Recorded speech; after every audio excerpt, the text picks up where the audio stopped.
Mesdames et messieurs, bienvenue sur Télé 50 pour votre magazine APJ au peuple des jugés. Aujourd'hui, nous recevons Marcel Ilunga Leou, président national du Front national des fédéralistes du Congo, FONAFEC en sigle.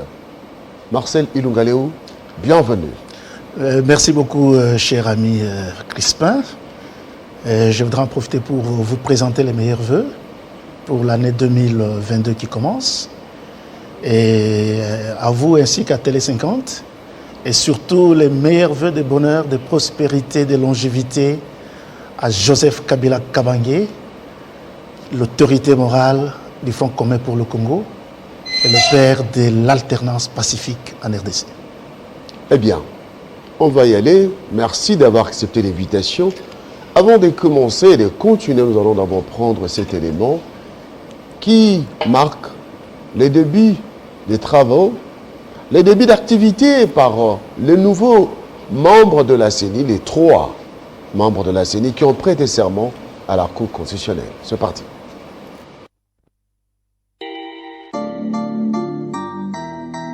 C'est juste après leur prestation de serment à la Cour constitutionnelle que les 3 délégués de l'opposition, à savoir Didi Manara, deuxième vice-président de la CENI, Agé Matembo, questeur, et Jean Ilongo, membre de la plénière, ont été présentés au staff par le président de cette institution, Denis Kadima Kazadi. Occasion pour lui d'appeler les uns et les autres au travail, car 2023 approche à pas de géant. Nous sommes maintenant au complet. Nous pouvons nous mettre au travail. Donc c'est un plaisir pour moi de leur souhaiter la bienvenue parmi nous, tous les 3, ainsi que l'équipe dirigeante du secrétariat exécutif national, notamment le SEN et la Sénat. Bienvenue.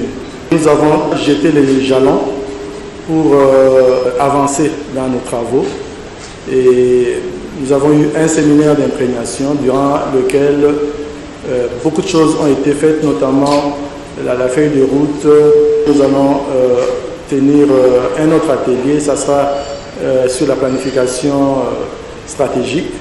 La base est en train d'être jetée.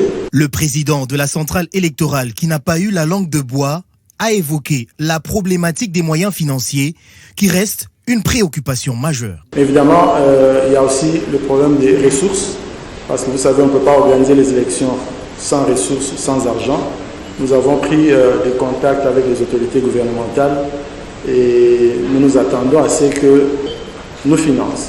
La Commission électorale nationale indépendante, qui affiche désormais complet, reste déterminée à tout mettre en œuvre pour la tenue des élections générales dans le délai constitutionnel. Ilunga Leou, vous êtes l'un des figures de proue de la dynamique progressiste, révolutionnaire, courant politique au sein du FCC. Vous êtes du FCC ou de l'Union sacrée? Cher ami, d'abord je voudrais fixer l'opinion une fois pour toutes. La dynamique progressiste révolutionnaire, c'est un courant politique au sein du Front commun pour le Congo, FCC, dont l'autorité morale est Joseph Kabila Kabange. Donc, en appartenant au FCC, vous pouvez comprendre immédiatement que je ne suis pas à l'Union sacrée. Je suis au Front commun pour le Congo, mais dans un courant politique révolutionnaire. Pourquoi avoir créé la dynamique révolutionnaire au sein du FCC? Vous savez que, cher ami, dans la vie de toute une personne, il faut savoir faire une évaluation. Nous sommes partis d'un constat d'échec. Depuis 2018, nous sommes allés aux élections avec Chadari comme candidat du FCC. Nous avons échoué. Bien sûr parce que l'argent déboursé par Joseph Kabila pour battre les campagnes a été affecté à autre chose. Ça, ce n'est pas le problème. Après cet échec, nous avions la majorité au niveau du Parlement, c'est-à-dire à l'Assemblée nationale et au Sénat, et dans toutes les assemblées à travers la République. Mais malheureusement, avant d'abord qu'on puisse perdre toute cette majorité, le président Joseph Kabila Kabange avait convoqué une réunion à Kingakati. Réunion dans laquelle j'avais participé. Il nous avait dit ceci. À partir d'aujourd'hui, vous avez un seul président de la République. Et il s'appelle Félix Antoine Tshisekedi Tshilombo. Il avait demandé à tout le monde de soutenir Félix pour qu'il réussisse. Et c'était à la satisfaction de tout le monde. Et quand nous sommes sortis, et quand les négociations ont commencé, nos amis que nous qualifions de caciques, ils ont oublié qu'ils négociaient avec le chef de l'État.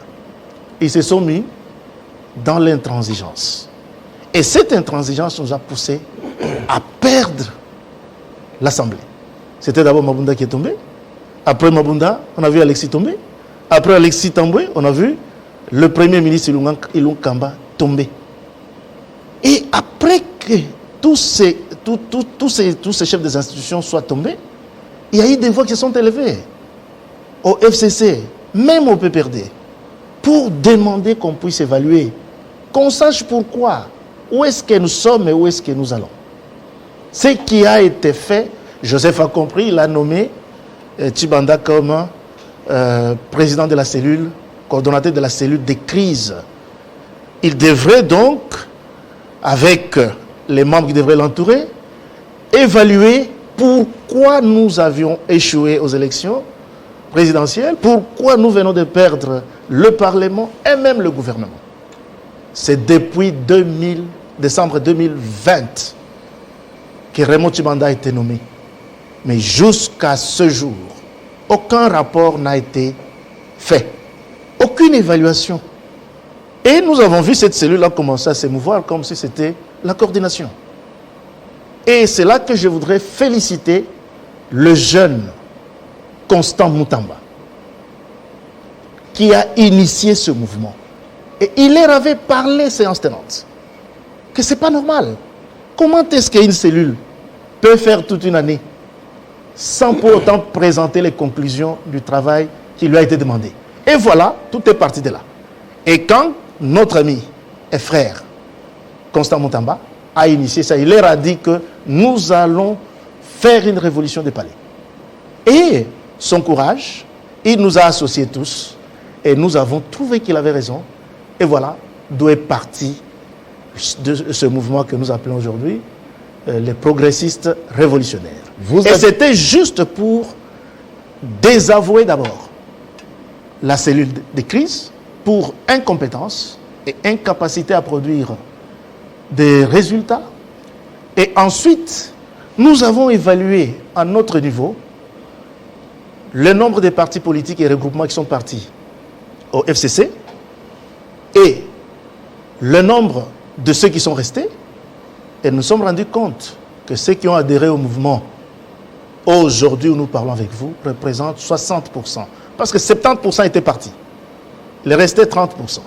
Mais de ces 30%, nous avons 68% qui sont dans la dynamique progressiste révolutionnaire. Pourquoi? Pour les postes? Pas pour les postes. Nous devons, mon cher ami, continuer avec l'idéologie de Joseph Kabila Kabange. C'est quoi l'idéologie de Joseph? L'idéologie de Joseph Kabila Kabange, c'est d'abord l'homme qu'il met au centre de toute son action. L'homme a perdu son sens. Aujourd'hui, nous sommes en train d'assister, n'est-ce pas, à pratiquement la perte de la valeur de l'homme. Pourquoi? Parce que nous-mêmes au FCC, nous n'avons pas compris ça. Nous n'avons pas compris ça. Alors, question directe. Oui. Qui est votre autorité morale? Joseph Kabila ou Constant Moutamba? Notre autorité morale, c'est Joseph Kabila Kabange. Est-ce qu'il vous reconnaît? Oh là là. Est-ce que Joseph nous reconnaît? Est-ce que Joseph ne nous reconnaît pas? Moi, je voudrais vous dire qu'il y a des choses que nous ne pouvons pas dire sur le plateau. Joseph, c'est un père, c'est un démocrate. Il sait qu'il y a naissance d'un courant révolutionnaire au sein du FCC. Tout comme il sait qu'il y a les caciques qui ont tout fait pour que le FCC puisse être anéanti, mais malheureusement pour eux. Vous avez la bénédiction de Joseph Kabila. Nous avons la bénédiction de notre autorité morale. Nous ne pouvons pas faire des choses sans que nous puissions avoir sa bénédiction. Là, si nous n'avions pas sa bénédiction, oui. c'est lui qui devrait nous désavouer. Il ne nous a jamais désavoué. Vous avez été invité à Kingakati pour officialiser votre démarche auprès de l'autorité morale. Je crois que je ne peux pas dire de cela ici, sur votre plateau. Mais je vous informe que ce courant est bel et bien connu de notre autorité morale. Et ce qu'il faut retenir, c'est quoi? Joseph Kabila, ce n'est pas le Joseph-là qu'on avait pendant qu'il entrait encore au pouvoir. C'est un Joseph Kabila qui représente un patrimoine national, qui ne peut même pas être tiré comme chef de parti, comme je l'entends quelquefois en longueur de journée. Certains de nos amis disent non, c'est notre chef du parti. Non, Joseph Kabila, c'est un visionnaire. C'est une vision. Donc, à ce titre-là, quand il a des enfants qui se battent au sein de la famille, il les observe et il sait comment donner des conseils aux uns et aux autres. Êtes-vous des enfants rebelles? Nous ne sommes pas des enfants rebelles. Tout à l'heure, je vous ai dit que 70% des membres fondateurs du FCC, tous étaient partis à l'Union sacrée. Il était resté pratiquement 30%. Et dans ces 30%, faites une analyse. 68% sont avec nous, la dynamique. Très bien. Et les 32 là qui sont restés, Ouais. ce sont les membres d'un parti politique. Voilà. Les partis politiques que vous insinuez sur le PPRD. Le PPRD dont le président est Joseph Kabila. Le PPRD et le FCC ont refusé d'envoyer le candidat au niveau de la CENI. Votre dynamique a envoyé des candidats, mais après quoi? Après avoir été chassés de leur parti politique. N'est-ce pas là la transhumance? Je voudrais d'abord corriger. Joseph Kabila Kabange n'a jamais été président du PPRD. Très bien. Répondez Si vous prenez, deuxième volet. vous pouvez prendre le statut du PPRD, vous ne verrez jamais la signature de Joseph Kabila. Et Deuxième même volet. quand il s'est présenté candidat, il ne s'est jamais présenté comme candidat président pour le compte du PPRD. Ça, Alors, c'est- Manara, radié du PPRD, récupéré, il est nommé au niveau de la CENI, entériné par l'Assemblée nationale. Pourquoi ne pensez-vous pas que vous êtes en train de nager à contre-courant? Je voudrais d'abord vous parler de la dynamique révolutionnaire. Oui. Personne n'a été chassé du FCC. Nous sommes des partis politiques. Mais le communiqué membres cofondateurs. a été lancé Suivez dans la que presse. Je vais vous parler. Le communiqué a été lancé dans la presse. Est-ce que Ouais. un coordonnateur d'une cellule de crise, il a le pouvoir de chasser les gens? Les fondateurs.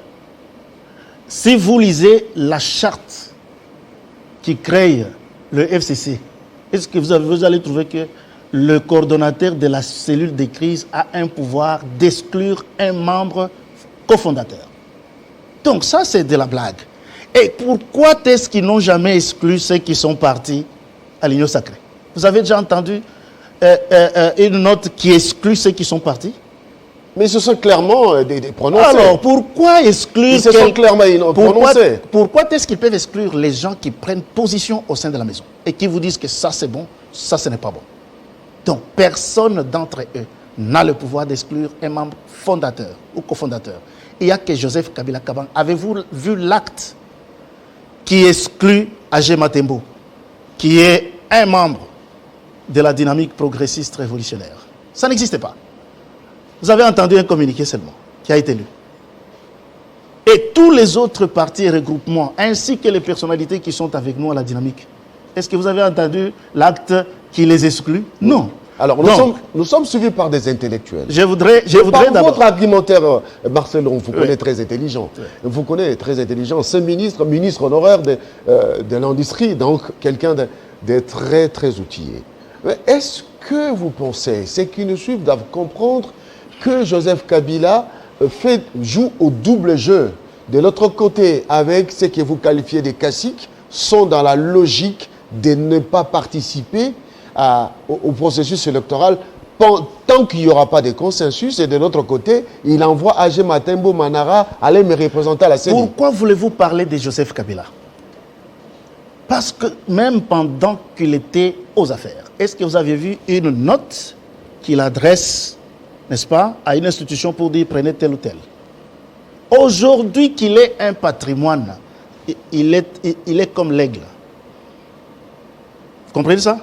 Les amis que nous appelons caciques aujourd'hui, qui nous ont amenés dans cette situation où nous avons tout perdu, pourquoi voulez-vous qu'eux continuent à avoir le monopole de parler au nom du FCC? Alors que ce sont eux qui sont à la base de la chute du FCC. Et vous pensez que Joseph Kabila est content d'eux? On a parlé de Congo Hold Up. Avez-vous entendu un cacique parler pour le compte de Joseph Kabila Kabange? Personne. En dehors de la dynamique, nous avions parlé, nous avions fait même une évaluation, des communiqués. Jusque même à France, à la RFI. Donc, je voudrais tout simplement vous faire savoir que cette histoire-là des caciques, il faut oublier. Aujourd'hui, l'opposition du FCC est représentée par la dynamique progressiste révolutionnaire. Je vous ai parlé des 68%. Pourquoi voulez-vous que ce soit les 32 là qui vont continuer à nous gérer? Pourquoi? Ça nous rappelle un peu la démarche du feu maréchal Mobutu Sese Seko Kukumbondo Azabanga après le discours du 24 novembre 90. Nous avons vu la conférence nationale. Mais après la conférence nationale, il y a eu la nomination d'Etienne Tshisekedi, qui a radié, qui a briefé sa nomination, et ça a provoqué ce que ça a provoqué. Et la suite, Mobutu ne faisait que prendre les membres de l'UDPS qui, une semaine avant, étaient suspendus par l'UDPS et demain ils étaient nommés. On se rappelle de Birindwa qui était nommé. On se rappelle de Mungulu Diaka qui était nommé. Même Gund Karlibond qui était de l'Union Sacrée qui était nommé parce que suspendu il y a quelques semaines. Est-ce que ce n'est pas la même chose? Parce qu'aujourd'hui, on a l'impression, nous sommes dans une histoire de transhumance. On vous a acheté, Marcel Lévy. Je voudrais d'abord rassurer l'opinion que ce sont deux cas tout à fait différents. Vous parlez d'un individu qui quitte, qu'on chasse et qui est nommé. Ici, moi, je suis en train de vous parler de regroupements et partis politiques, personnalités et associations qui ont créé la dynamique, un courant au sein du FCC. C'est différent. Déjà, à ce niveau-là, c'est différent. C'est ça que l'opinion doit comprendre. Nous ne sommes pas partis du FCC. Nous ne sommes pas des rebelles. Nous avons tout simplement dit, messieurs, vous avez été défaillants. Vous avez même échoué de nous faire le rapport de la crise.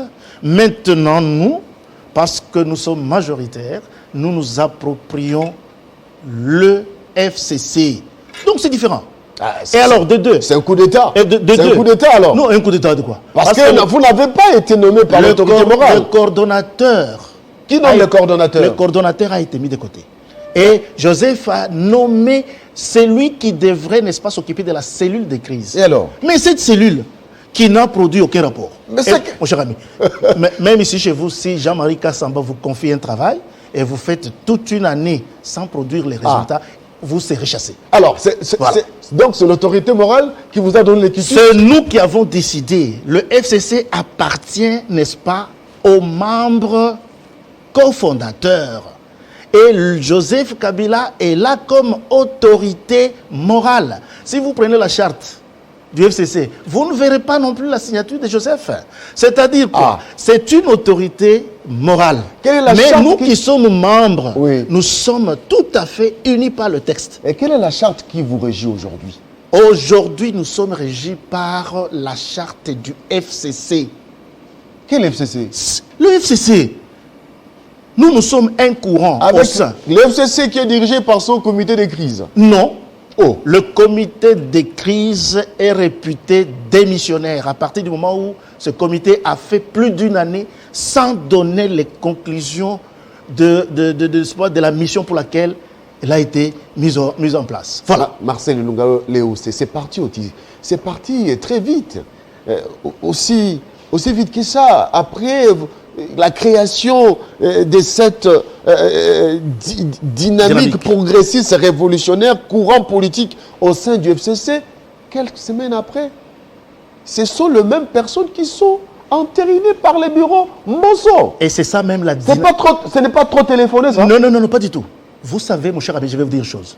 Quand les caciques disent nous n'envoyons pas les membres à la CENI. Pourquoi? Attendez, quand ils disent ça, mais qui ont voté la loi? Il y a des députés qui sont avec les caciques qui avaient voté la loi sur l'installation du bureau. Ça, c'est un. De deux, nous avons besoin des élections. Dans ce pays, on ne doit pas continuer, n'est-ce pas, à se partager. À n'importe quel prix des élections. Pas à n'importe quel prix. À partir du moment où le bureau, à 75%, était déjà installé, pourquoi nous devrions nous bloquer? Et c'est là que nous avons fait la différence, parce que l'opposition que nous voulons faire, c'est l'opposition républicaine. Et la dynamique, c'est-à-dire une opposition qui apprécie ce qui est bon, ce qui est mauvais, nous dénonçons, et une opposition qui propose des pistes de solutions. Voilà pourquoi nous avons proposé nous avons proposé cette piste de solution, parce que nous ne voulons même pas faire passer un seul jour de plus, n'est-ce pas, sans organiser les élections en 2023. Donc, et nous ne devrions pas laisser la situation pourrir. Alors, vous savez, les caciques et les autres radicaux de triste mémoire, ils veulent faire pourrir la situation. Pendant ce temps, la population est en train d'en pâtir. Et nous, en tant que des progressistes, des révolutionnaires et des démocrates, nous avons résolu un problème, de sorte qu'on aille aux élections. D'ailleurs, j'en profite pour féliciter tous les 3 membres, en commençant par notre compatriote Agé Matembo, qui est donc une autre personnalité dans la dynamique progressiste. Et j'en profite aussi pour féliciter Didier Manard ainsi que Tokole.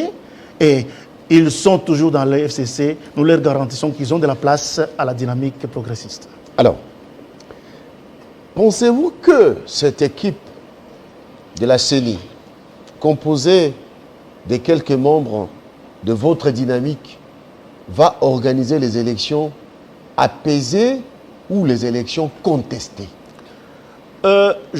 La contestation, mon cher ami, il y a des gens qui sont nés rien que pour contester. Même quand c'est une cravate rouge comme celle que vous avez là, lui ne voit que du bleu. C'est leur affaire. À l'époque déjà, l'IDP savait contester. Mais on avançait, non? En 2011, l'IDP n'avait pas participé aux élections. En 2006. En 2006 aussi. Et en 2011, ils ont participé. Donc ça signifie quoi? Pour que le bureau Kadima organise des élections apaisées, il faut qu'ils aient des moyens à partir de maintenant, pour qu'ils puissent bien travailler calmement. Et il faut aussi que l'Assemblée nationale puisse travailler déjà sur la loi électorale. Alors c'est cette loi qu'il faut bien travailler, de sorte que les élections puissent être apaisées. Alors, pour ceux qui savent lire entre les lignes, ils disent ceci. Le régime en place présente l'équipe Kadima avec les contestations de la... Excusez-moi, je ne vous ignore pas. De la vraie opposition, en débauchant les anciens membres du FCC chassés pour les nommer au sein de la CENI. Sachant que nous allons tout droit vers le mur et au moment venu, il y aura contestation, il y aura révolution populaire, eh bien, ça sera le temps d'appeler au dialogue. Le régime en place va gagner un peu d'années, 3 ans, 5 ans, un mandat comme ça, sans avoir fourni aucun effort. Ouais, est-ce que ce sont les caciques que vous appelez les vrais opposants? Qui jusqu'hier, ils étaient aux affaires. Aujourd'hui, ils ont encore des mandataires qui sont leurs poulains. Vous les appelez ces gens-là les opposants? Non, mon cher ami. C'est-à-dire quoi? L'opposition, c'est un état d'âme, un état d'esprit. Et nous avons accepté la situation dans laquelle ces caciques-là nous ont amenés. C'est l'opposition des faits. Répondez à ma question. Je suis en train de répondre. Je viens. Donc, c'est une opposition des faits. Nous avons accepté ça.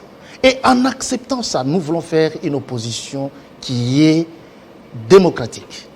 Une opposition responsable. Voilà pourquoi est-ce que, si aujourd'hui, cela est arrivé, au contraire, ce sont les caciques qui veulent bien que la situation pourrisse. Parce que, à partir du moment où le chef de l'État a signé, il a accepté que la commission soit là. nous allons juger le gouvernement s'ils ne mettaient pas les moyens à leur disposition. Vous comprenez ça?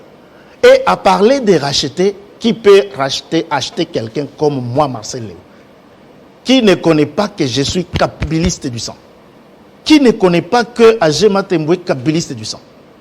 Vous l'allez l'acheter avec quoi? Avec combien? Ah ouais, mais écoutez, kabiliste du sang, on en a vu qui sont partis. Seuls, voilà, ceux qui sont partis là n'étaient pas du sang. C'est-à-dire qu'ils n'avaient pas la... Vous êtes tellement intelligent que... C'était des opportunistes. Et vous n'êtes pas opportuniste? Non, pas du tout. Pas du tout. Pas du tout. Nous sommes parmi les derniers qui ont travaillé avec Kabila. Et aujourd'hui, il y a beaucoup de jeunes... Mais si vous n'êtes pas opportuniste, oui, pourquoi avoir placé l'un des leaders de la dynamique comme questeur? Si c'était quelqu'un d'incognito, ils sont partis pour la nation. Mais ça, c'est ceux qui ont mené les combats, eh bien, qui se servent. Je voudrais le dire une fois pour toutes. Allez-y. Nous avons décidé, nous, la dissolution de la cellule. Et nous avons la cellule de crise. Et nous avons décidé de créer cette plateforme pour, n'est-ce pas, pousser la démocratie et aller aux élections. Vous avez dit ça. Répondez à ma question. Est-ce que vous êtes en train de vous servir, vous, les leaders de la dynamique, en plaçant Agema Tembo comme questeur? Est-ce qu'il n'y avait pas quelqu'un d'autre? Est-ce que devrions-nous prendre un incognito alors que nous avons quelqu'un qui a rempli les critères? C'était quoi les critères? Les critères ont été définis au sein d'abord de notre plateforme et c'est moi qui vous parle qui suis allé déposer les listes de nos candidats. Que quoi? Il fallait qu'ils soient députés. Et sur ces listes-là, vous n'allez pas trouver mon nom. Donc, seulement Agema Tembo. Agema Tembo. Il répondait aux critères. Oui. Et nous avions aussi placé Constant. Ils étaient deux. Répondaient pour critères. Un député et un non-député. Parce que nous avions besoin de deux postes au niveau de la CENI. Et donc, il est arrivé on peut affirmer aujourd'hui que l'opposition républicaine est représentée au sein de la CENI. Ce ne sont pas les gens achetés. Non. Si vous voulez seulement qu'on prenne X du PPRD pour que vous puissiez vous rassurer que c'est ça l'opposition, là, l'opinion n'est pas d'accord avec vous. Donc, il y a parmi eux qui sont soit au PPRD, soit même au FCC, dans les 30% qui sont restés là, qui n'ont pas le kabilisme dans leur tête comme Agema Tembo, comme Marcel Léo, comme Constant Moutamba. Donc, je voudrais rassurer l'opinion que nous l'avons fait parce que nous ne voulons pas un seul jour de plus au-delà de la date prévue pour les élections. Je veux marteler encore cette question.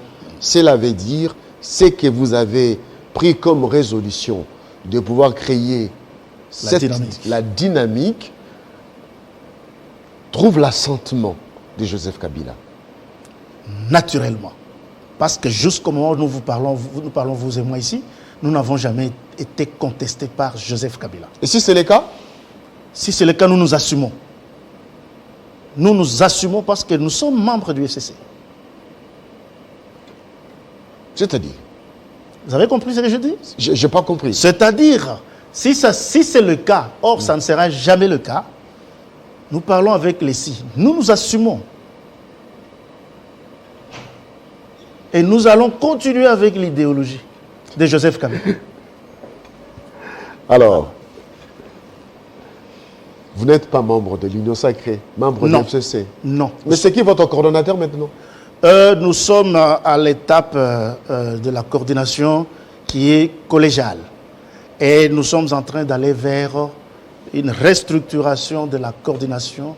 Et nous attendons encore ceux qui traînent les pas. Les jeunes là qui sont pris en otage par les caciques. Parce qu'il y en a beaucoup.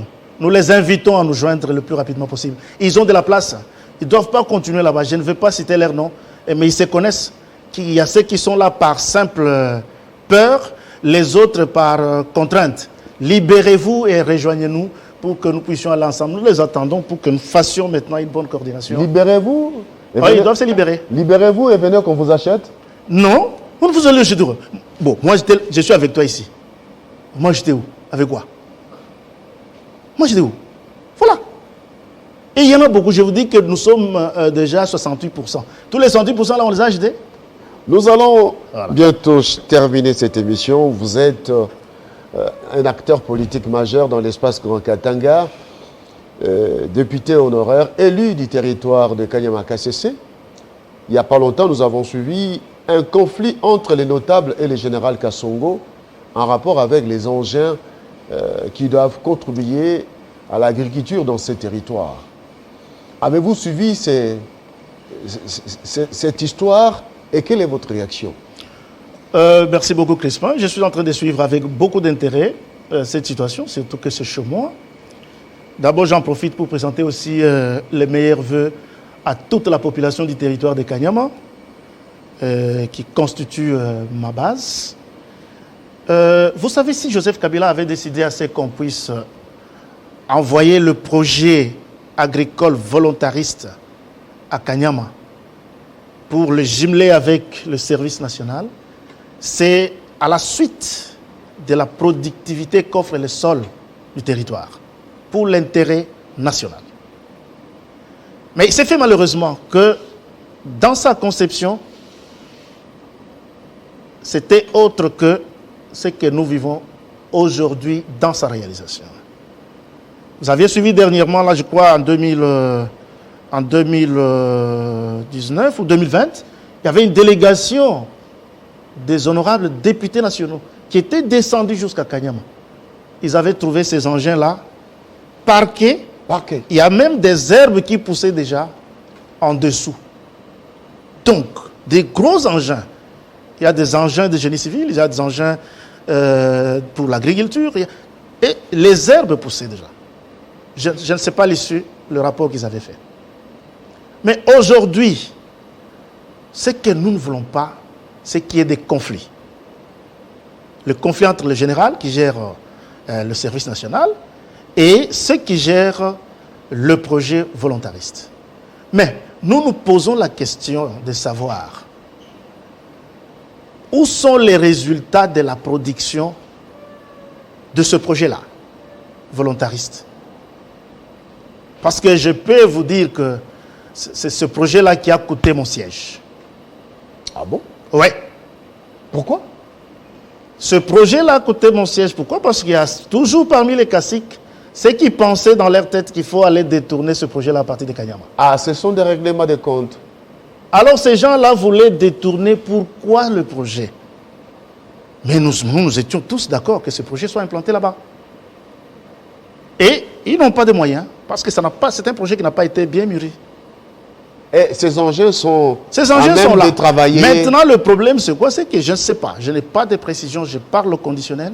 Est-ce que le général du service national a demandé aux autorités compétentes de Kinshasa, est-ce qu'a-t-il eu l'autorisation d'aller prendre les engins pour les exploiter?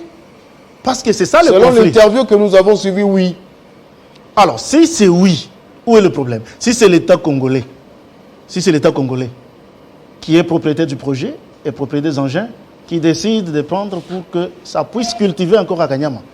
Ce que nous nous demandons, c'est le général. Il ne doit pas seulement placer les Koulouna qui viennent de Kinshasa en première position. Nous avons une jeunesse là-bas. Ah, la jeunesse locale. Locale. Il faut utiliser cette jeunesse-là pour la formation. Le brassage, les jeunes de Kanyama-Kasese, les Koulouna qui arrivent de Kinshasa, je pense que ça va bien marcher. Ça ne peut que marcher si c'est bien encadré. Et puis ces engins-là, à mon avis, ils doivent servir aussi les fermiers du territoire de Kanyama. C'est comme ça que le service national fonctionnait à l'époque. Mais si on doit prendre les engins pour aller les immobiliser autant d'années quelque part, sans une production réelle, à cause bien sûr de moyens, à ce moment-là, je ne suis pas d'accord que les conflits-là persistent. Ouais. Il faudrait que les gens s'entendent. Si les engins doivent travailler au service national, si les engins d'autres doivent rester au niveau de ce projet-là volontariste, mais pourvu que tous les projets puissent vivre, et c'est dans l'intérêt des filles et fils du territoire de Kanyama. Nous voulons aussi que le maïs produit par le service national puisse servir la population du territoire de Kanyama. Ce n'est pas le cas? Ce n'est pas le cas. Oh. Ce n'est pas le cas. Je suis en train de me préparer. Le jour où je vais descendre sur place, je dois rencontrer le général. En principe, on ne peut pas produire dans le territoire. Toute la production est envoyée à Kinshasa. Ça laisse même Mbujimaï. Alors qu'en Mbujimaï, ça coûte cher. Donc à ce moment-là, ça sort de l'aspect réel de production. Ça porte maintenant un aspect purement publicitaire. Il y a autant d'agriculteurs, il n'y a pas assez de problèmes de maïs. Je suis mieux informé que toi parce que chaque jour au moins, je suis en contact avec ceux qui sont à Kanyama. Je suis en contact avec ceux qui sont en Mbujimaï. Vous ne pouvez pas sortir toute la quantité, emmener à Kinshasa, laisser Mbujimaï tout près là en train de mourir de faim, mais laisser d'abord Kanyama aussi en train de mourir de faim. Parce qu'à Kanyama, il faut que ces engins-là encadrent aussi les agriculteurs. À ce moment-là qu'ils améliorent la production. Donc les maïs sont envoyés à Kinshasa pour des raisons publicitaires. C'est ce que nous avons vu dernièrement ici, parce que tous les maïs étaient venus ici. J'ai posé la question là-bas, est-ce qu'on a ouvert aussi un site au niveau de Kanyama pour vendre ce maïs? Ça n'a pas été le cas. Est-ce qu'on a ouvert en Mbujimaï et à Mweneditu? Ça n'a pas été le cas. Alors à ce moment-là, c'est là que je demande au général de comprendre qu'en dehors de l'aspect purement politique ou publicitaire, il faut voir l'aspect réel. À ce moment-là, ça va plaire à tout le monde. Comme dernièrement, j'ai suivi, il est en train de faire des bancs. Ah, c'est ça, j'ai beaucoup apprécié, j'ai beaucoup aimé. Mais que ces bancs-là commencent à servir d'abord les écoles du territoire de Kanyama. À ce moment-là, nous allons dire bravo. Mais si c'est le contraire, à ce moment-là, nous ne serons pas d'accord. Marcel Ilungaleo, membre de la dynamique progressiste, révolutionnaire courant politique au sein du FCC. À quand la réunion de votre regroupement, votre courant politique avec l'autorité morale, Joseph Kabila? Nous allons nous réunir avec l'autorité chaque fois qu'il le voudra. Mais les réunions continuent déjà au sein du regroupement, de cette plateforme. Nous nous réunissons régulièrement. Et je ne vous dis rien, vous verrez dans les jours qui suivent ce que nous allons faire. D'abord à travers la province de Kinshasa, et ensuite ce que nous allons faire dans toutes les provinces de la République. Voilà. L'opposition républicaine. Tout à fait, tout à fait. Vous êtes fiers d'être très fiers, très fiers, parce que nous sommes contre les gens qui nous ont amenés là où nous en sommes, qui ont tué, qui veulent même ensevelir Joseph. Regardez ces gens-là, ce qu'ils ont fait. Quand le chef vous dit, vous n'avez pas un autre président, c'est elle. Mais quand vous allez négocier, vous négociez avec tact. Vous n'allez pas négocier comme des extrémistes. Le chef va au Parlement pour tenir un discours, vous dégagez tous les ministres. Vous trouvez ça normal? Marcel Ilungaleo, merci. C'est moi qui vous remercie. Mesdames et messieurs, ça n'est donc fini avec APJ, au peuple des jugés. Aujourd'hui, nous avons reçu Marcel Ilungaleo, membre de la dynamique progressiste, révolutionnaire, courant politique au sein du FCC, mais président et aussi président du Front national des fédéralistes du Congo, FONAFEC en sigle. Mesdames et messieurs, ça n'est donc fini avec cette émission. Restez branchés sur votre antenne Télé 50. Au revoir.